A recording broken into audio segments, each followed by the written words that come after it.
Good afternoon, everybody, and welcome to Real Talks. I'm your host, David Steele, and welcome back, I should say. I did a show a little earlier today just to get a couple of newsworthy items out of the way, which I wasn't even going to do, but was necessary. And so, hello. Basically, this is as everybody knows, within the last 24, 48 hours. It was a little show that dropped on Disney Plus, Secret Invasion. This is one of those shows that it's really interesting and cool and spyish.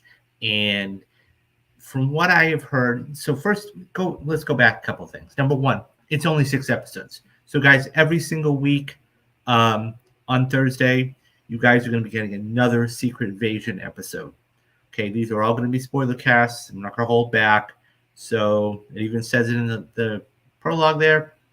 Enter at your own risk. If you haven't seen it, go watch it. Come back, watch this. Okay. Number 2.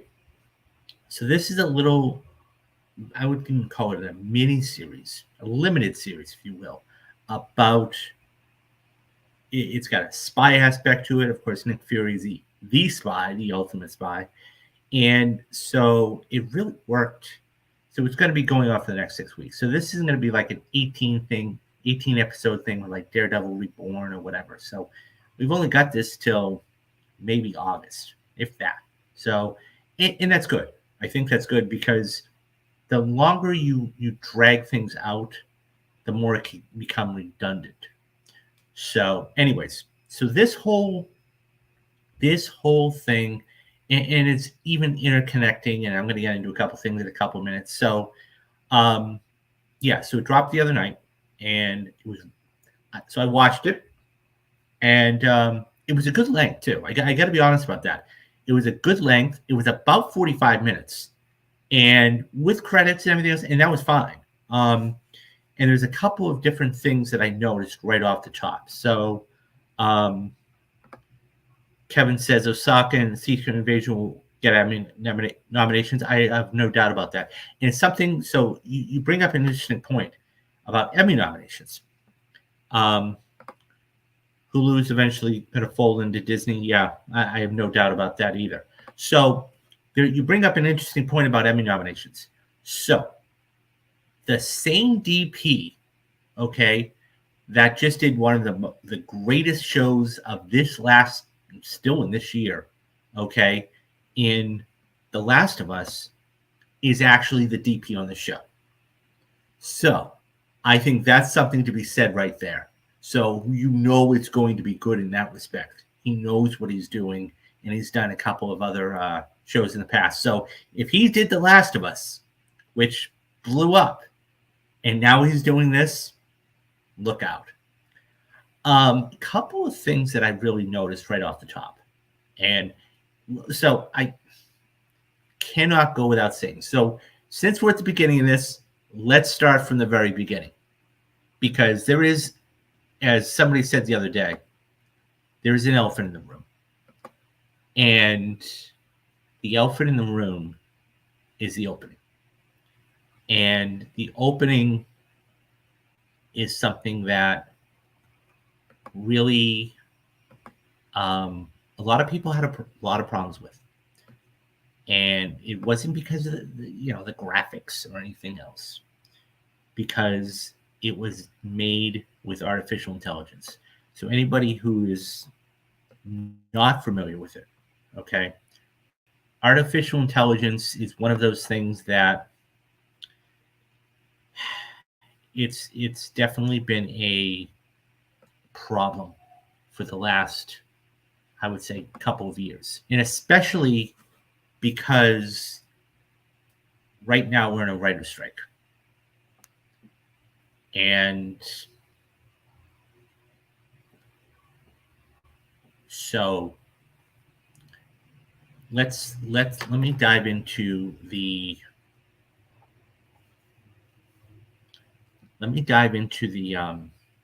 the article, because this is one of the major sticking points of not only the WGA, but moving forward, right? So this came out from the Hollywood Reporter last night, okay, at 8 o'clock in the evening, okay? So the headline reads, Secret Invasion opening uses AI cost, quote, no artist jobs. Studio says that made it. On Wednesday morning, Disney Plus subscribers were treated to the first episode of Marvel's Studios' Secret Invasion, which includes an opening sequence that highlights the mystery behind the series, shape-shifting aliens that had infiltrated Earth. Soon after the episode aired, a report surfaced noting that the opening had been created by using artificial intelligence, something that has sparked an outcry on social media among users speculating it would cost artists their jobs. Now, Method Studio, which was behind the opening, wants to clarify those reports of how AI was used in the animated opening by its design division. AI is just one tool among the many array of tools artists use. No artist jobs were replaced by incorporating these new tools. Instead, they complemented and assisted our creative teams, read a statement from Method to the THR. Method explained to THR that it used existing and custom tools in creating the characters attributed in those movements in the opening. But the entire production of the opening involved traditional work of the art department, animators, composers, and other artists. On Wednesday, Polygon published statements from Secret Invasion director and executive producer Ali Sharm, stating that the show's title sequence was created using AI.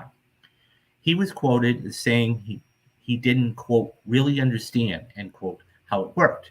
But he noted, we would talk to them about ideas and themes, about words, and then the computer would go off and do something. And then we would change a little bit of it by using words, and it would change. The potential use of AI in Hollywood has been a high-profile and very controversial subject.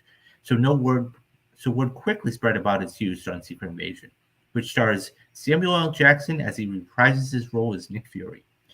Here is the complete statement from Method, whose recent work on Top Gun Maverick's visual effects earned them an Oscar nomination. By the way,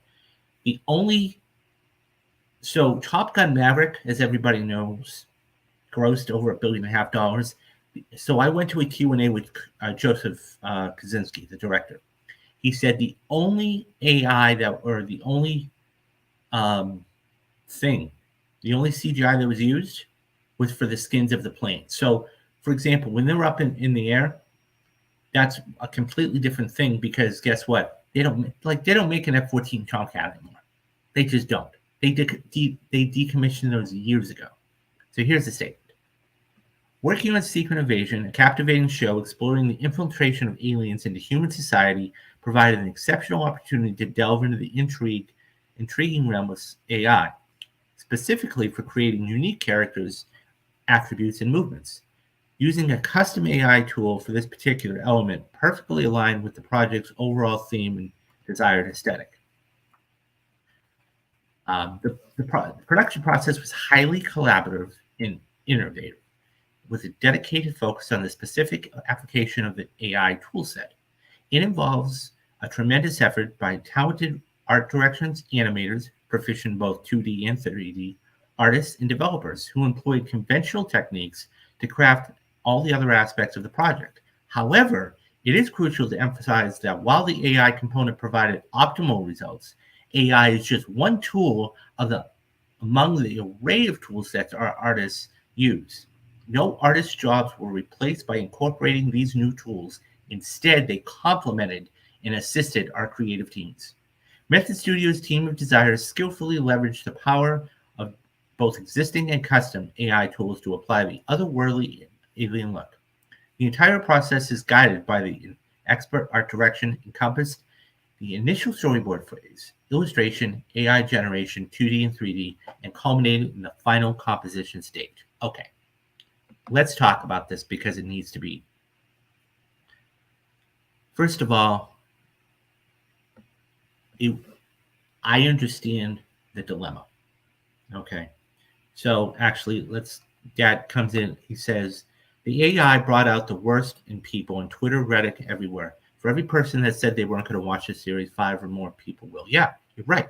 You're absolutely right about that. You're absolutely right. So, a couple things. Number one, anybody who has seen this show and seen the opening, as soon as I saw it, I said, this is perfect. This was perfect for it. And it talked about it in the statement, the aesthetic for it. Okay? The shape-shifting aesthetic. It was perfect. I'm not, look, and the other key phrase that was used in there is tool. Okay? You have imagine building something. Okay? Whatever it is. Let's say you're building a chair. Okay? Now, what you're going to do is use a bandsaw, you're going to use a measuring stick, you're going to use nails, or you're going to use screws, and everything else, a screwdriver, a hammer. Okay. So when you build that chair, what you have is, by the time that chair is done, you used all these things. That's exactly what they did with AI here. Okay. They didn't just throw some, they put something into whatever it was, it spit something out, okay, and then they tweaked it, inputted it again, they spit something else out, okay, tweaked it again, did it again, and that's probably how you got what you wanted, okay? The thing is, if this had just been your regular Marvel opening, and it was to a certain extent, it wouldn't have worked. This isn't like a cinematic type of thing. This is outer space. This is sci-fi, okay? It's got the combination of sci-fi, spies, and everything else. And I think that when you see it, you'll understand, for all those people that haven't, you'll understand why it was used. I don't have a problem with it. And as I said, it didn't cost any artists their jobs, and that's the important thing. If they want to use it as a tool to help, that's fine. But when you start to do it and manipulate it and leave somebody else out and have them cost their jobs, that's when it becomes problematic. I believe the opening show is going to change week to week. It will adapt to the show. Just my guess. Yeah, possibly. I mean, that is definitely a thing. It will be interesting to see what happens next week. Okay, it definitely will. So now that we have, and by the way, I'm in favor of the AI. Okay, as long as A is used as a tool, and B does not take away any jobs. Okay, if that's what they're able to get out of it, then perfect. And by the way, I don't think, honestly, to be truthful and fair, I don't think you could have had, I mean, they're the best of the best in it method. I don't think they could have done that without it. Okay. Just something else to keep in mind. Okay. Now that that's out of the way, let's talk about the show itself. Because the show itself, let's dive into this, but let's dive into this first by talking about the cast. Because this is a huge cast. Okay. This is a huge cast. And so these are all notable names. Let's go right down the list. So from left to right, you've got Ben Mendelsohn, okay? Stars in the most famous recent thing I can think of, and it was a couple years ago, of course, was Rogue One. Really, really good. He's a great actor. Of course, to his right, you have Samuel L. Jackson, the stud of studs, right? He is the kingpin when it comes to everything in the Marvel Cinematic Universe, okay? I mean, it goes back to 2008 with, that first cut scene with, Tony Stark. Hi, I'm Nick Fury. So, I mean, he has been the staple. To his right, Amelia Clark. Amelia Clark. Amelia Clark, of course, she was known for several years on Game of Thrones. And just was a facet of that show and was just unbelievable. Okay. So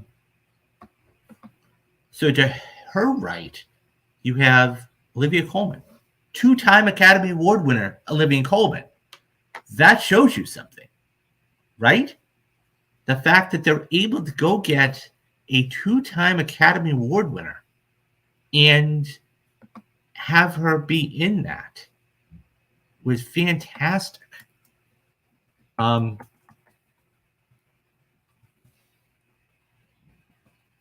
So next, of course, the incomparable Don Cheadle, Rhodey. And as we've seen, we will see in this particular show, he's what looks like, at least in this first episode, is advisor to the president. So he's now in Washington. He's hung up the war machine type of thing. So to his right, Colby Smulders. Absolute staple. I mean, Nick Fury's first in command. I mean, she goes all the way back to the Avengers, and she's been on a number of different, in a number of different movies and, everything else. And then finally, all the way over to the right, if I'm not mistaken, and I could be wrong about that, that's Martin Freeman. So Martin Freeman, of course, Black Panther he was prominent, but he's, really, really good. He's a great actor. Of course, he was in those Lord of the Rings movies all those years ago too, but he's really had that little staple in the Marvel Cinematic Universe. So this cast is stacked. Okay? This cast is stacked. And I think that when you're able to get A-listers like this,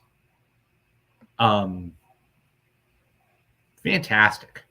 Now, we didn't see, there was one person there that was not pictured, okay? And that's this gentleman. This gentleman here plays a prominent role, okay? Kingsley Ben-Dear, okay? And he is in the first episode, and he's like that Skrull leader, okay?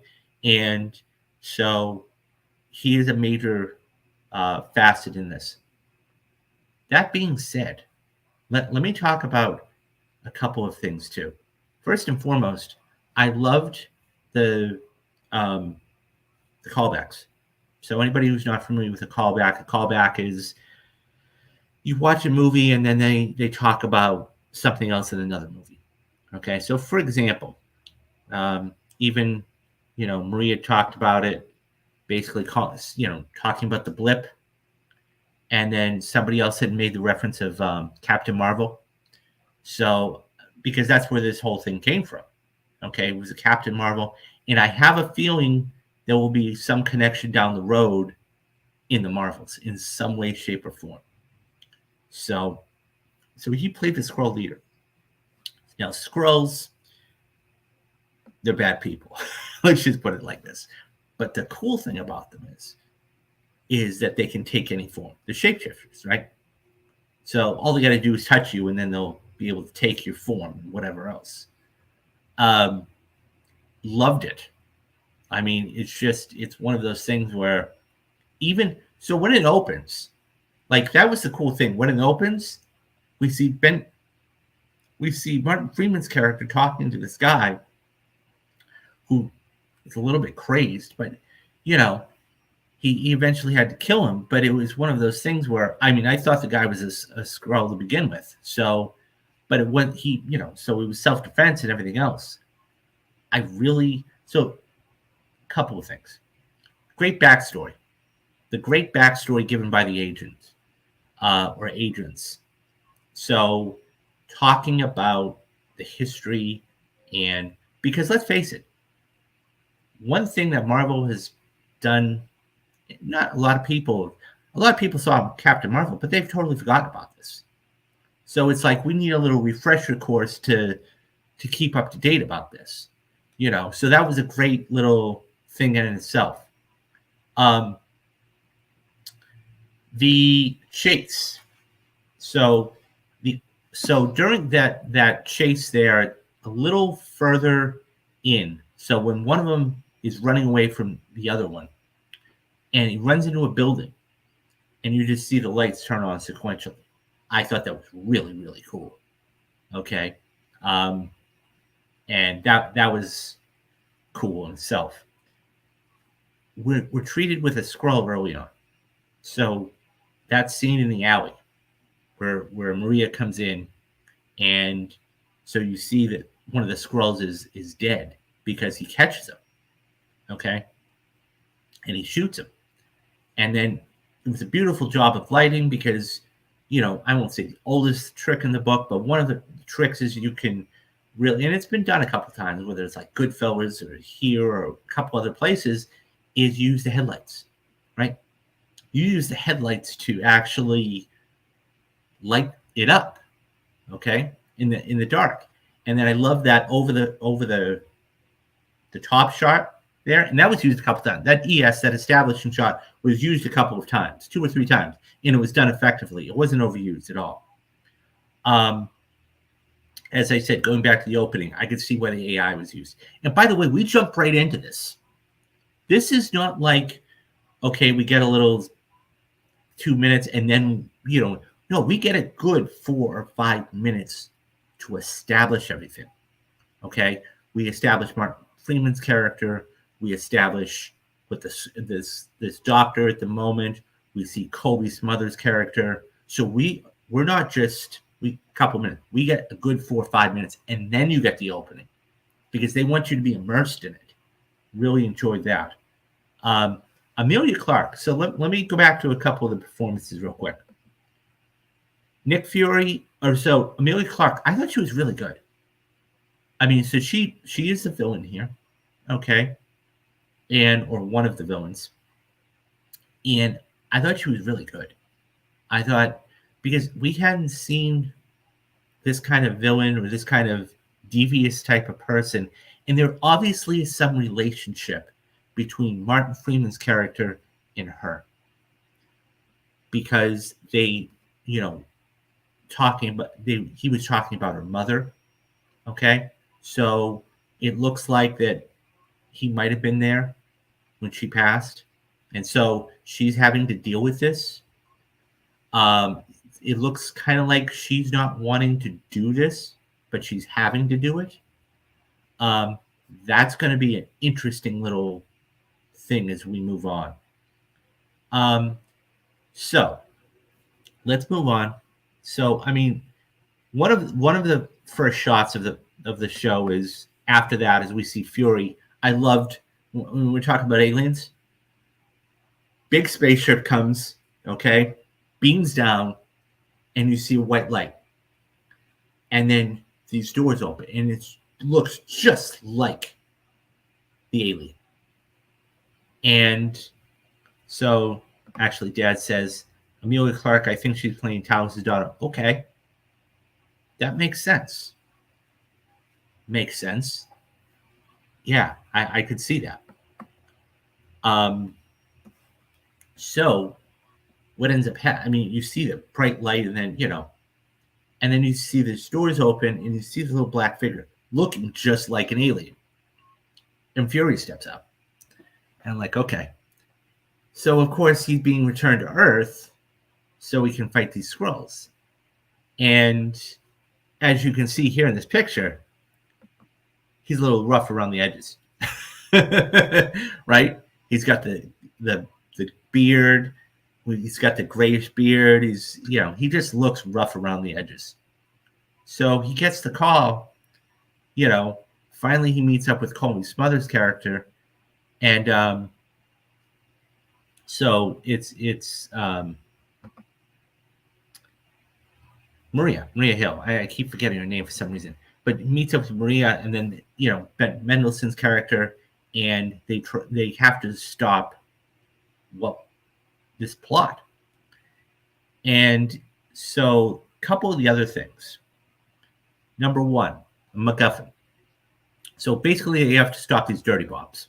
Okay. And so, and I may have said this before. So anything So, anyways, there's something called a MacGuffin in film. Okay, a MacGuffin is that thing that you don't see, okay, or something being chased after, okay. Whether, and I always use the example, whether it's the Ark in Raiders of the Lost Ark, whether it's the Infinity Stones in Infinity War, whether it's, name anything you can, okay, that scene that that both parties are going after. So in this case, it's the dirty bombs. So it's the dirty bombs that Amelia Clark has, her character. And so, by the way, I'm going to say this outright. Since this is the first episode, I may not use their. I'm terrible with pronunciations, so I may not use their characters' names, but you'll know who I'm talking about. But that was the MacGuffin in this episode. It was those dirty bombs. I'm glad this show, in the first episode, just jumped into the action. Very little exposition. This is the first MCU show that makes me want into the next episode. Yeah. So, okay, to your point, Dad. So I have something, when I watch TV, okay, there's something in every single show out there. And I call it the oh shit moment. Okay. It's that moment in the last 5 to 7 minutes that makes you go, oh shit. A perfect example of that is Dexter. Anybody who knows of the show knows what I'm talking about. Dexter was a show that first season, because people forget about this. Dexter, the very first season was on CBS. And then because CBS owned Showtime, they wanted to go to a different route. So that's why they it was definitely more adult material in the second season. And so, a lot of vulgarity, not that bloody, but there was a little blood. Nonetheless, every single episode, okay, you had that oh shit moment. You go, whoa. And kind of like it was a hook for the next episode. And that's what they did with this. So definitely. So getting back to that though, the dirty bombs were the MacGuffin. And that was the thing that they had, both parties had, or were trying to fight after. And you had a lot of, so basically, Fury goes for a walk. He gets kidnapped by Olivia Colman's character. This was a lot of introductions in the first episode, but they had to be done. So,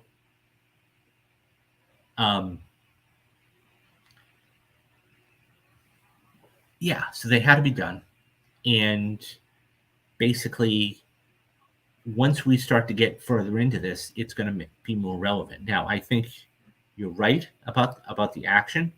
So from what I've read, okay, and what I've, seen on Twitter and everything else, this is going to be a mix of like a spy thriller. It's going to be a spy thriller. This is going to have some Captain America Winter Soldier vibes. That's what it's going to be. So, so the dirty bombs were the thing that they were after. So then Amelia Clark actually helps one of these Skrulls come in, okay? And at that point, okay, we're kind of jumping back and forth. And then so Amelia Clark's character takes these bombs. So she basically talks to Ben Mendelsohn's character and like, look, here's where the bombs are going to be. Okay, there's going to be 3 of them. Okay. At that point, they, can figure out what they're going to do. And then so right around the end of the episode, okay. And by the way, guys, I might be skipping around, okay. But so they know exactly what they're going to do. So then they go to the courtyard, okay. And this is where the little spy things start to come into play, okay. So one of the cool things about this was the glasses. Okay. So, just like, I'm going to go back and like Mission Impossible, the original ones with the glasses, And there's a couple. This is the Kingsman movie. A couple of other movies have done this, and so these can basically identify not only who the subject is, but any radiation. So she picks up, Amelia Clark's character, and then she drops the bags off. Then we have two people that pick them up, and they split up. So there's three people. You have Ben Mendelsohn's character, Fury, and Maria. And so Fury is overhead watching everything. Ben Mendelsohn's character and Maria go after those two people. Now, there is X's marked on the bags. And at that point, because those are the bombs, okay? So they're going after them. So they finally get to each one, and I love the music in this scene. This runs on for about 5 or 7 minutes, but you can tell the music was really appropriate for the scene. It was racing. It got your heart pumping. Like, are they going to get there in time, or, what's going to happen? And so they both get to the people, but the bags are empty. And so kind of like a little switch of pace. So for anybody who remembers the beginning of Civil War, okay, there was that scene where there were a couple of different bad guys, and the Avengers were going after them. And so Falcon was going after one person, and Scarlet Witch was going after another one, and Cap was going after somebody else. And the other two, they were decoys, and that's what this was. They were decoys. So as we see, so Fury's now in the courtyard too, looking around, and sees him. Okay, now he is the Skrull leader, like I said. So what ends up happening, and this was a really cool scene, and how they were able to do the shape-shifting. Okay, so he sees the guy, and then he sees him walk behind a cotton candy thing, and he changes into a girl. Now, here's the thing. That girl, he also saw when he got just before he got kidnapped, okay, by the agents, okay, he saw her. So he was a little baffled by that, befuddled. So he walks behind something else, and he changes into this very attractive woman, okay? And this just goes to show you what he can do, right? And he's trying to track her. And then at that point, what ends up happening is the last time he changes back, he changes back into this form. He knows he's a Skrull, okay? And he's trying to get there. So in one of the transformations, he actually transforms into him, okay? Which I thought was really cool. So he doesn't want to shoot himself, okay? So then we see him change back into this form here, his human form. And that's when, the one thing that they didn't want to happen happens.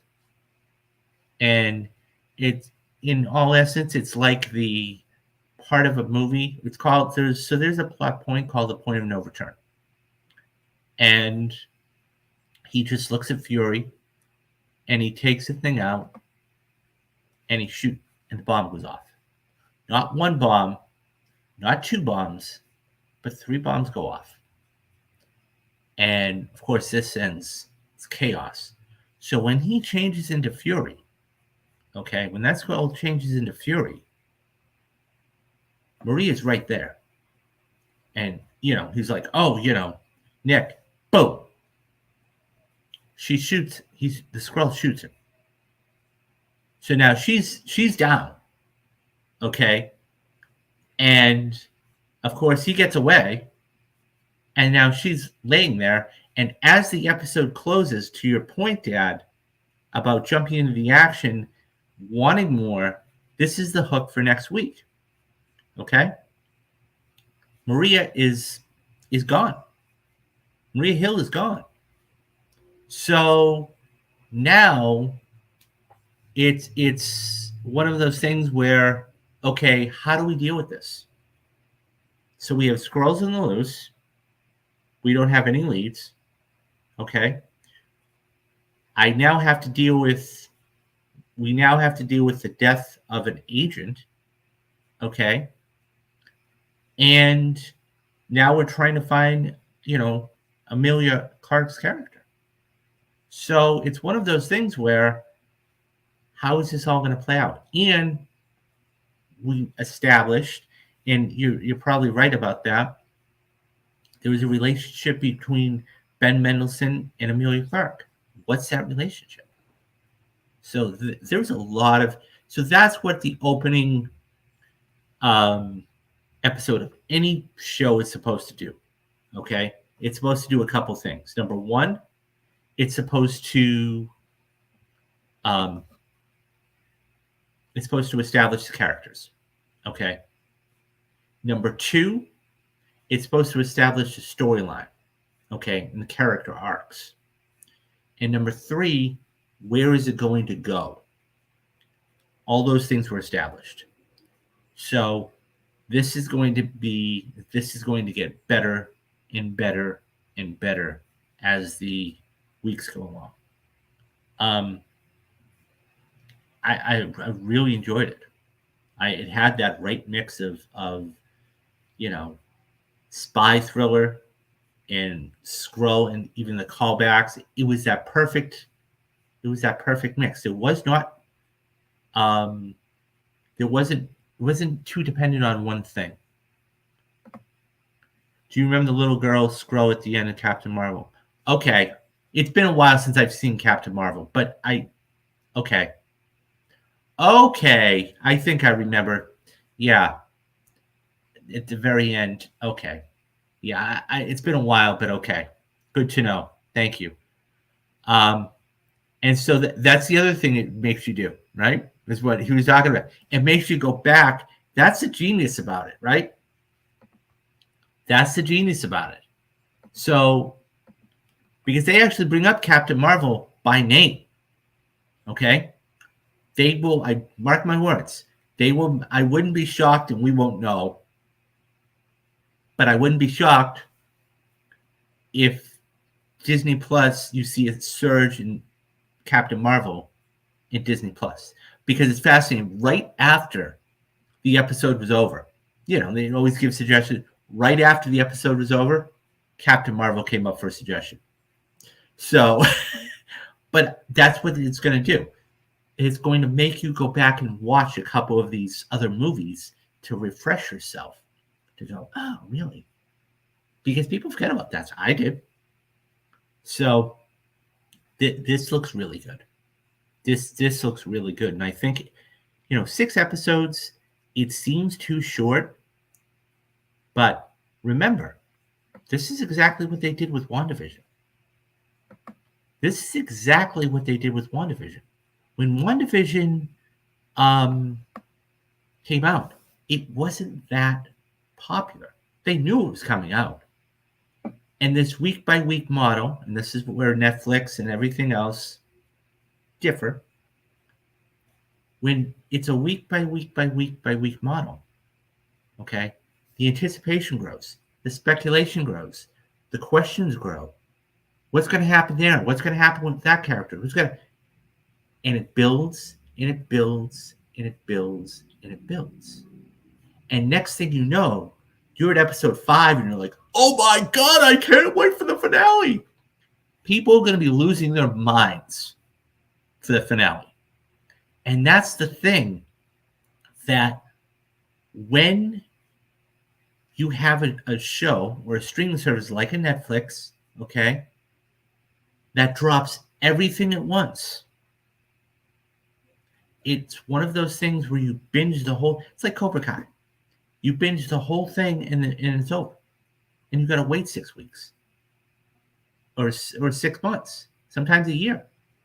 And you're like, okay, it's good for the time, but this is going to keep growing and growing and growing and growing.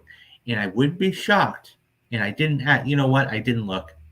I don't know if there was an Easter egg there at the end of the episode. I'd have to go back and look. But if there was an Easter egg, okay, fine. But I probably not. There will probably be an Easter egg after the last episode of this. to set up the Marvels. I wouldn't be shocked. I bet a lot of those oh shit moments in this series, that in this series will be when they reveal Skrull. Yeah, that's what they want. They know they have that formula of knowing exactly how to do it and when to do it too. That's the key thing. It's not that they do it; it's when do they do it. And there's a formula to it, guys, because they want to keep you hooked in on the edge of your seat, and then go. So when they start that next episode, they give you a little bit of previously on to give you a little bit of recourse, but then they jump right in, and that was something I appreciated. Really appreciated the little back half.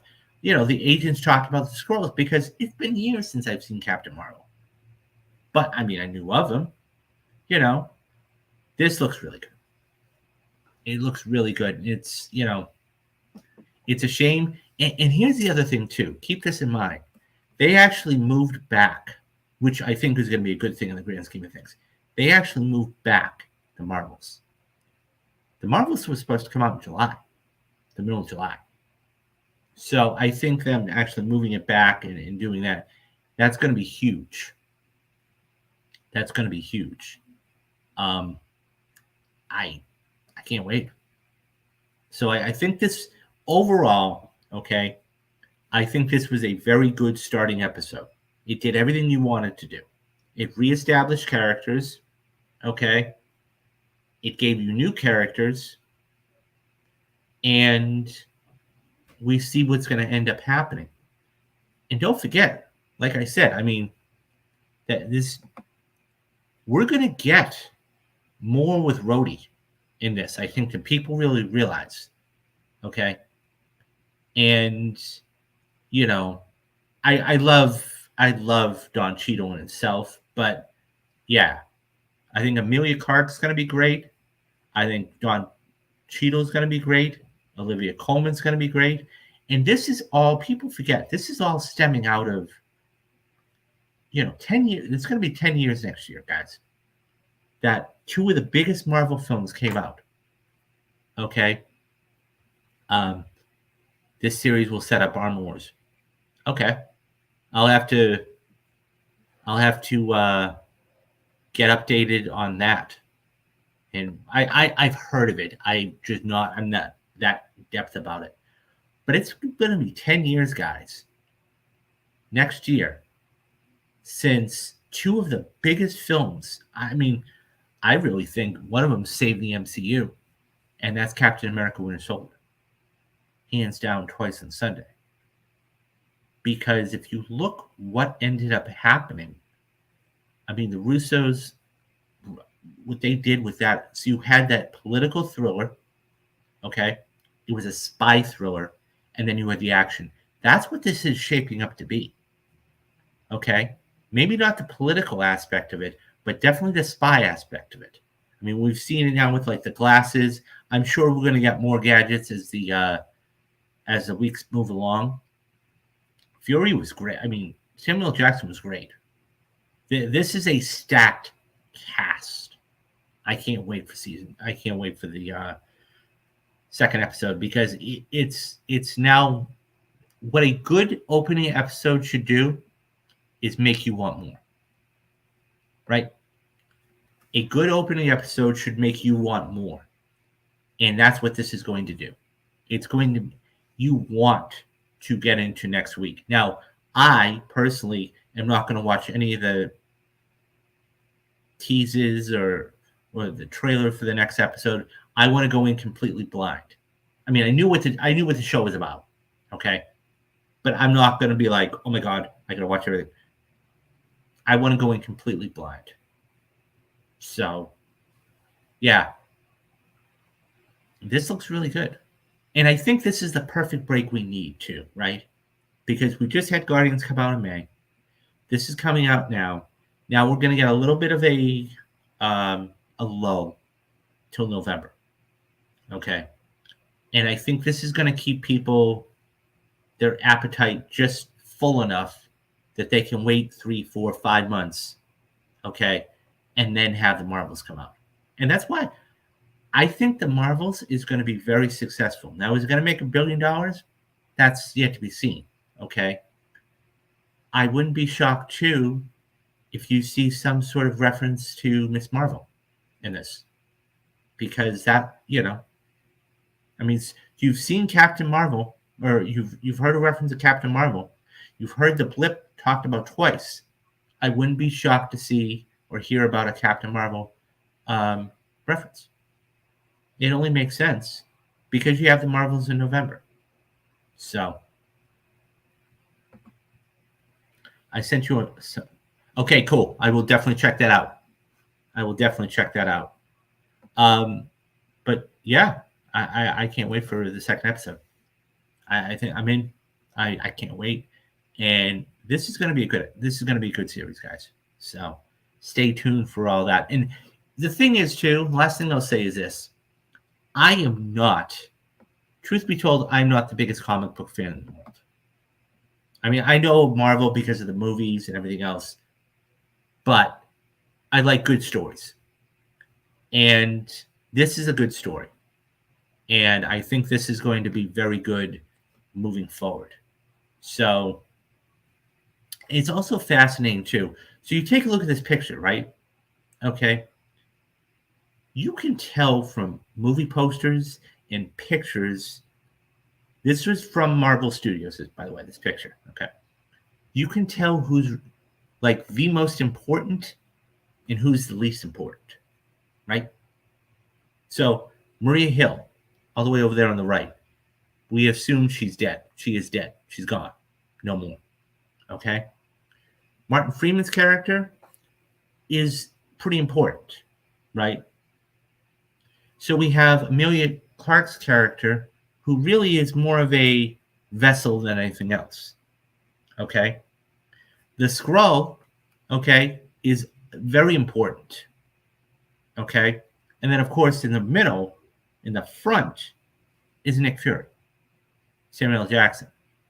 He is the most important aspect of this show because it's centered around him. So that's something to always keep in mind, guys. Whenever you're watching whenever you see a movie poster or watching a movie, look at the positioning of the people. I mean, take the Infinity War poster, right? Thanos is the biggest person right in the middle, and all of the other Avengers are on both sides. So, just something to keep in mind for future reference. But yeah, guys, I'm looking forward to this so much. I can't wait for the second episode next week. So that's going to do it for this episode. Okay. But every single Thursday, we're going to be doing another episode of Secret Invasion. And this is going to go on for the next 5 weeks. And, yeah, I'm in on this, and I'm looking forward to this very, very much. So, quick programming note.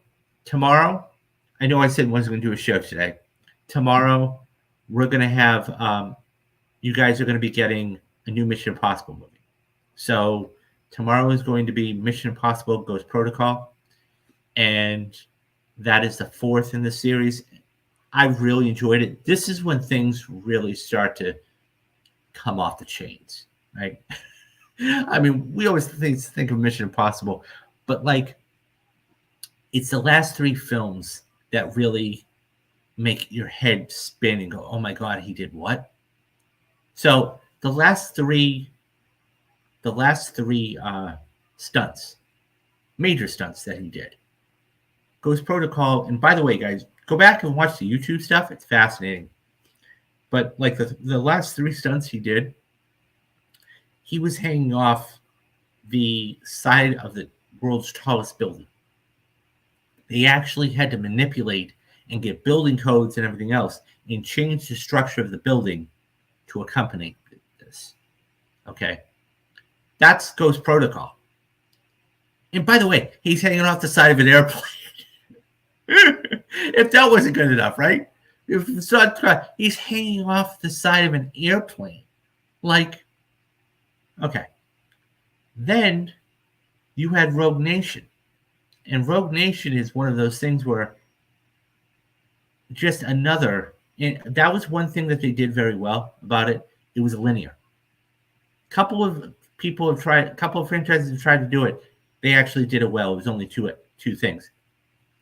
Rogue Nation was very good too, and we got the introduction of a couple of new characters. But Fallout, he's hanging off of a helicopter, and he's literally flying a helicopter. And he said it took about a year. I mean, this is not me knowing this. You can go back and watch it, but yeah. So, anyways, Ghost Protocol this week, Rogue Nation next week, and Fallout the week after. So,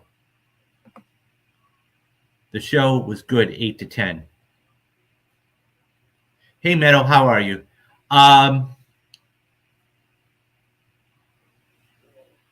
8 to 10 what? I'm a little lost there. So, but yeah, I mean, so it's one of those things where, it's a fantastic thing, and Mission Impossible is one of those things that is just unbelievable. And I was saying earlier today, you got to wonder where if we didn't have. Oh! You mean the movie? I blanked there for a minute. Sorry there. He says it was 8 out of 10. Yeah, I agree. And I cannot wait for Dead Reckoning. This is nobody does stunts like Tom Cruise. And like I said earlier today, when this last one comes out next year, they're gonna miss it. They're gonna miss all these crazy things. And that's the other thing too. It's how can you top yourself, right?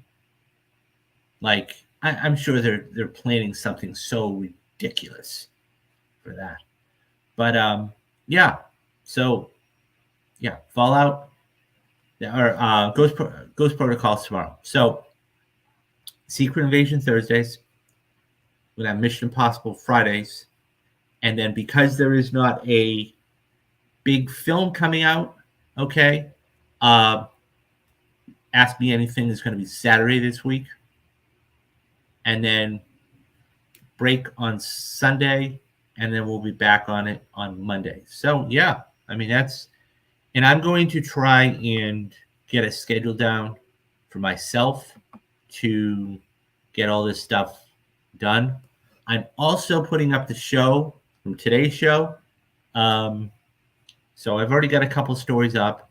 I have 2 more to do, and that will be that. So, okay, that's going to do it for today. Yeah, and by the way, guys, and let me do that. You know what? So I just put up a new podcast too. Let me get the link for that. So I put up the podcast for the editor I was using. It was a little bit longer than necessary, but it nonetheless I have the Across the Spider-Verse. So this is the link if you guys want to go listen to it.